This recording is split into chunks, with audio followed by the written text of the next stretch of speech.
People who work on and around rivers have a high exposure to a fall overboard. It is simply a part of the job. Towboat crew members are the most likely victims of a fall overboard. 3 out of 4 fatalities in the inland towing industry have been crew members. 1 out of 2 deckhand fatalities are from falling overboard. The good news is this: overall, the river transport industry is safe. We can help keep it that way by following good safety practices. For the next few minutes, we are going to look at ways to reduce your risk of falling overboard. The single most important safety practice is the use of personal flotation devices, or PFDs. The 3 types of PFDs found on towboats are the Type 1, Type 4 throwable ring buoy, and the Type 5 work vest. We will be looking at their differences later in this program. Some of the problems and additional risks associated with falls include PFDs are either not worn or worn improperly, the lack of training or practice in using PFD or rescue techniques, the risk of hypothermia, response is usually slow and rescue is difficult, the awareness of the crew that someone has fallen overboard, the delay in deploying a rescue boat, the difficulties in locating a victim, particularly at night, the difficulty in lifting a victim out of the water. Some solutions to these challenges include wearing a PFD properly, use of the buddy system for real-time accountability and timely response, training for personal survival skills, or how to live long enough to be rescued, proper use of a rescue boat with the right equipment, and boat crew training in search and rescue techniques.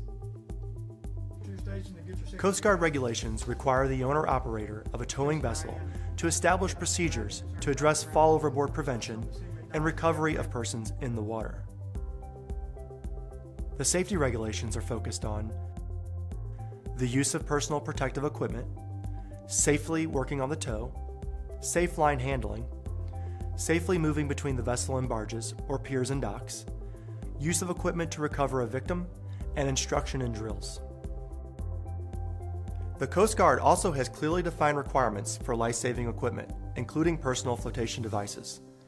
The Coast Guard requires an approved Type 1 PFD for each person on board that is readily accessible and at each manned watch station, as well as in the berthing area. All Type 1 PFDs must also be marked with name of the vessel, equipped with retroreflective material, equipped with the light securely attached to the front shoulder area, and equipped with a whistle secured by a cord. A Type 5 work vest or other approved PFD must be worn when working outside of rails and safety chains. This includes working on the tow.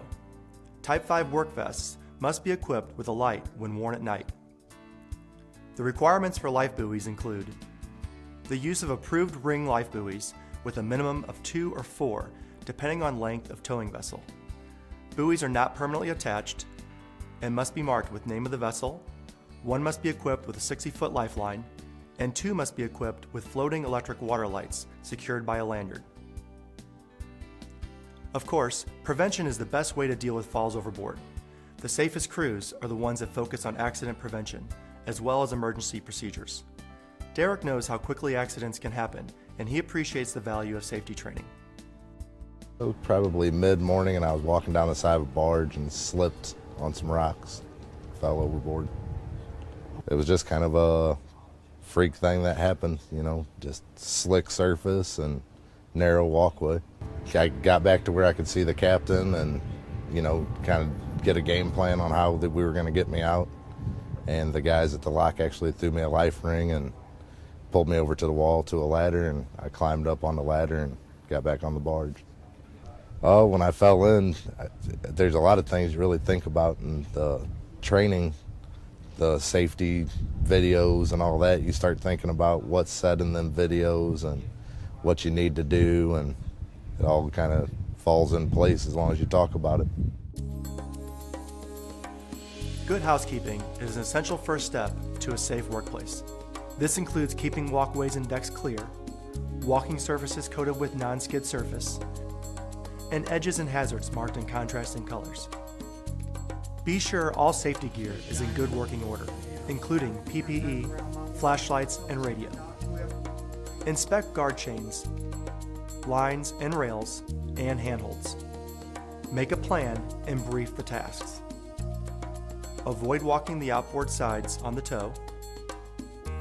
Carry loads such as rigging on your outboard shoulder. Avoid putting your back to the river. Step over hazards, not on them. Don't step into the shadow. Light it up first. Beware of notches and duck ponds. Never jump the gap. Use the buddy system. Communicate with the watch in the wheelhouse. Watch the bump as the vessels touch. When stepping out onto the tow or returning, pay attention and focus on where you are and how you can perform your tasks in the safest possible manner.